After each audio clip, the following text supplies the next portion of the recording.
Noyjeetut here on a beautiful sunny day. Oh, so I thought I'd start this series called Rotten Reviews. I go through movies that had a tomato meter from Rotten Tomatoes of rotten, whatever percentage of rotten. Rotten's under 59%. So anything under 59% is rotten. Everything above 59%. Not. I guess it goes into percentages because it's not just 100 people usually reviewing it. Sometimes it's 123.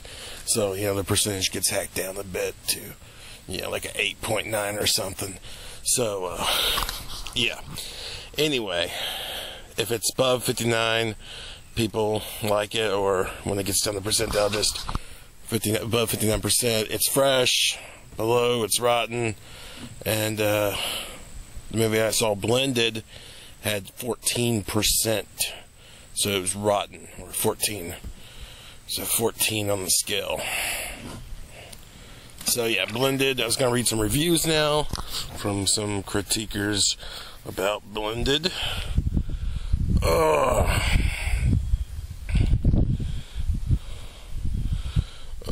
James Berdanelli from Real Views says, what's missing from Blended? 2 key ingredients. It doesn't touch the heart and it doesn't tickle the funny bone. At least not often enough. Richard Brody of the New Yorker says, the romance is sweet and even effervescent. The comedy is homespun and sentimental, but it's packaged with such a repellent batch of stereotypes and prejudices. This is the word this guy uses all these fancy words, and this is the word I'm going to have problems. Prejudices is that it's palatable even to contemplate. My God, he dug out his thesaurus for that one. Amy Nicholson of LA Weekly says, in the world of this sitcom love story, men are from Mars and women should be from a defiled menstrual tent far enough away that Adam Sandler won't have to hear them talk about tampons. Well, that's kind of mean, because I don't think any man wants to hear about tampons, really. And I'll read some user reviews. Nikki Marie gave it 4 stars. So sue me. I kind of like this bad movie. It's not without its faults. Well, that's just a snippet. I have to click for more, but it seems like she likes it. I think like 67% of the regular people like this movie. So it's interesting in that the everyday working man enjoys it, and critics pretty much hate it. So my take on Blended is I actually thought it was pretty good. I'm really shocked because I look at something like 14% on Rotten Tomatoes, and that keeps me from going to see it in the theaters. And I actually enjoyed Blended. Adam Sandler, Drew Barrymore, I think they have a good connection. They have a chemistry together, and they do it over and over again. We saw it in The Wedding Singer.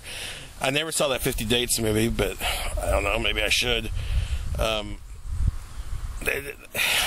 They seem like a real couple. They seem like a real love interest that could have budded from them. I thought Joel McHale was really good as her ex-husband, who was, he needed a little more to work with. He had kind of a generic thing, and you really didn't know why he was not spending enough time with his kids, but you knew you could buy him as a douchebag. And the funny part is he's not straying too far away from his character from Community. That's the great thing, is he could be cast in these roles as kind of a douchebag, but also be looked in a good light as the douchebag.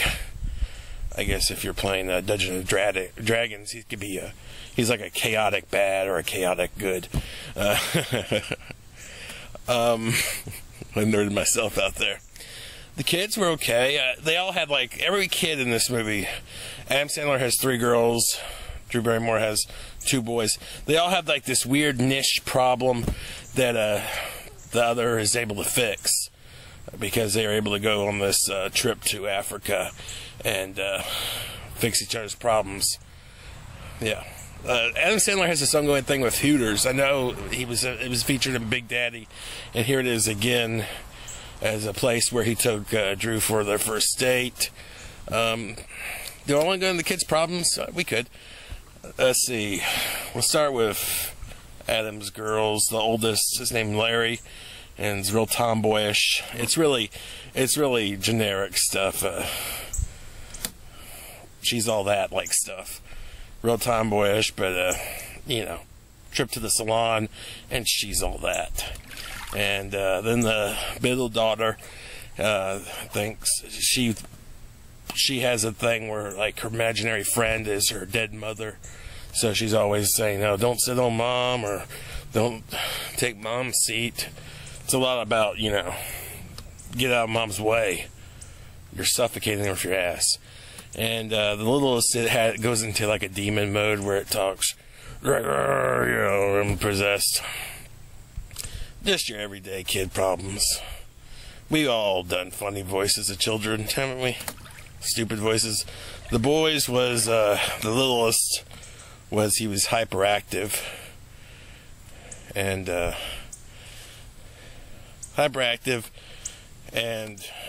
really wanted the affection of his father. And the oldest was obsessed with his babysitter and masturbates a lot. And, all these thrown together make some good comic feel for the movie. I really like the guest appearances, too. I thought Kevin Nealon, with his kind of Vegas wedding wife, was a fun touch. I thought it was really good. They play it overly affectionate, and but they go with it. They just go all in, and I thought it worked.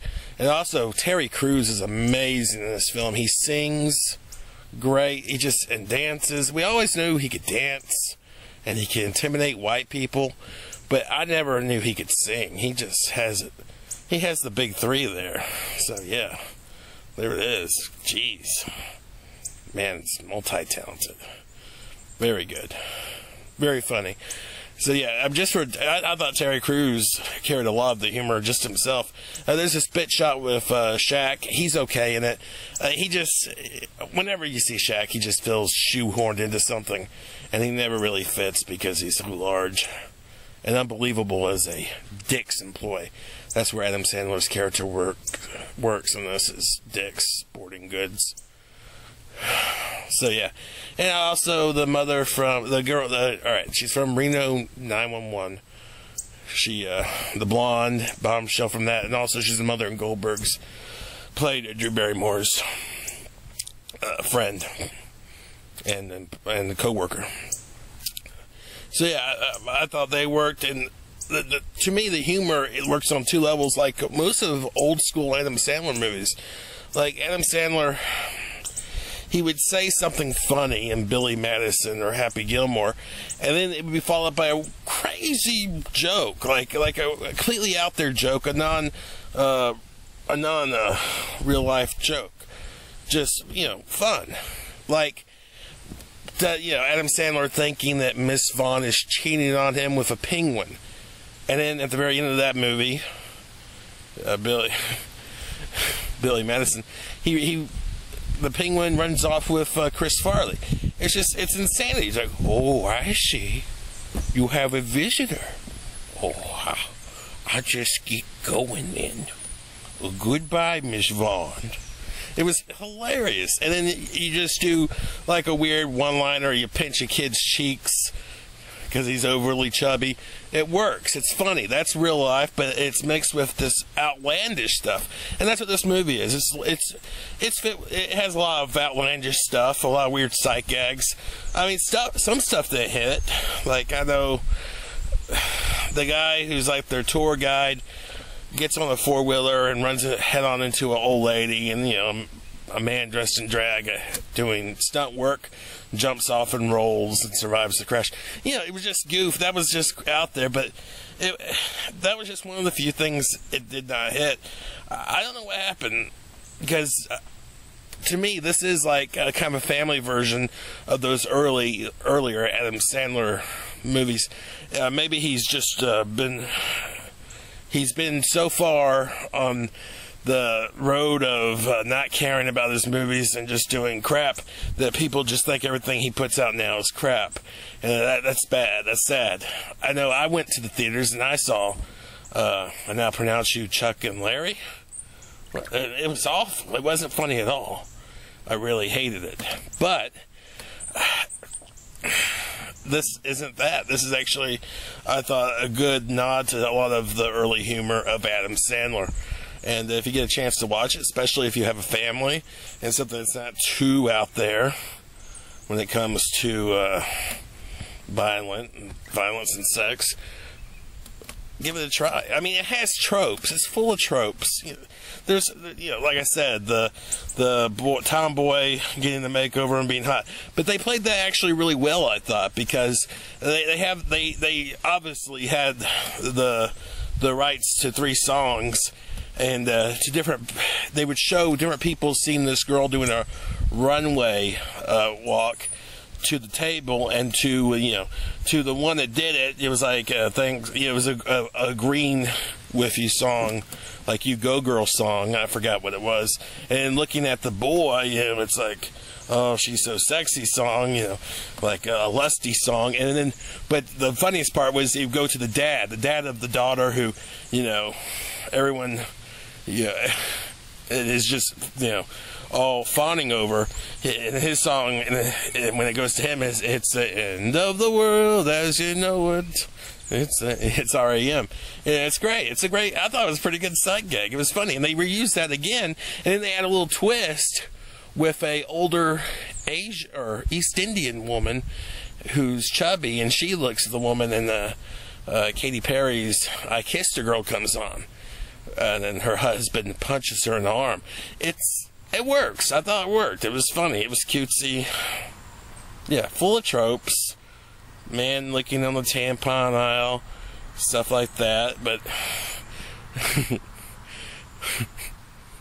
I think of one thing. He was looking at the tampon aisle. This is just a real life gag that's, everyday, man. It's not outlandish.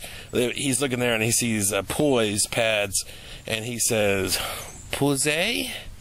That's a little close, don't you think?" To pussy. It's like they're saying pussy pads. He pronounced poise, pussy, pussy. Oh, lunch lady land, bro, bro, bro, bro.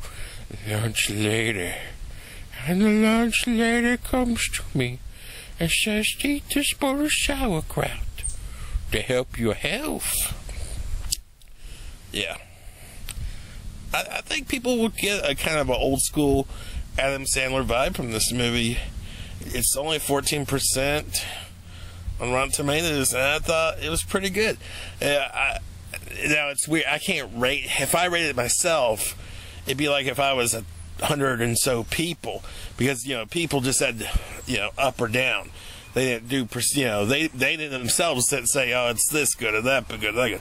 But in a perfect world, maybe it has like a 65 rating on Rotten Tomatoes. That seems like it could. That seems plausible. That seems what it deserves in my eyes. If only I could get to those people, 50 plus people, change their minds, but I can't unless they watch this video. And if you are, I'm telling you, you're too harsh on Blended. It wasn't that bad. He's done a lot worse. This maybe it's not a step in the right direction, but it's not awful pitfall like the grown-up movies or Chuck and Larry. This is decent. So give it a chance if you can. I'm going to be looking out for more dollar theater bad reviewed movies. I like to do this some more. I think it's fun. Just listen to me talk about a movie that maybe there'll be a movie that really deserves. I just missed out on that weird Wizard of Oz thing that just came out. It was there for $1 for a while. Oh, Back to Oz or something. Not the one with Franco. I'm talking about the animated thing they did. I heard a lot of people saying that was bland and stuff, so that would have been an interesting one. But anyway, there'll be more shitty movies in that dollar theater. It's known for it. You have to pay outside. You know you're going to get some shitty movies when you got to pay outside. And also, I hope there are more movies like this. It surprised me. Made me feel like an idiot for judging it based on what a bunch of critics say. Fuck them. They're just jaded assholes. I'm a jaded asshole a lot of times, but I just still have a glimmer of hope every once in a while. I'm like, say, well, that's not that bad. That's actually pretty funny, and everyone's trying to do their part, and it's tropey, but it's working. I like it. I'm laughing at a lot of spots. And actually, I got misty-eyed. I'm going to tell you, I got misty-eyed because a lot of the stuff at the end, it hit hard. They went a little long. The movie was a little longer than it should have been. They could have edited it down, but some of that stuff at the end with the middle daughter, miss her mother, and she's, there's this point where she tells Adam Sandler she misses her, and, oh, I miss you too, honey. But what it turns out, she doesn't miss her mother as much as she misses Drew Barrymore. And it just, kills you inside. It hit me. They got me. Like one of those sad episodes of Full House when they play that violin music and piano music at the end when Michelle did something wrong. It could be like the most stupid thing, but they contort that music to make you feel something. It's insane. And the way that Danny Tanner stares at that girl's face, so it's just wow. God knows what the real life man was thinking, because he's disgusting. But those eyes can emote. Those eyes could emote. I don't care if she poked Common up the butt. It was interesting. It was sad, and you could tell she was remorseful. It all clicked. It all clicked at once. And, yeah, that moment for me in Blended, it all clicked at once. So, yeah, check it out if you get the chance. I wish there were still rental stores, but I guess you could do it digitally. But I hope it's low. I mean, I don't want it to be like $4 for you. I hope it's lower than $4. Most stuff is $3.99. I think rent it for like, if it could get it for $2 or $1. Whole family should enjoy it. Yeah. Noyjeetut's recommendation. Fresh in my eyes. Fresh. Oh yeah. And I'm always fresh.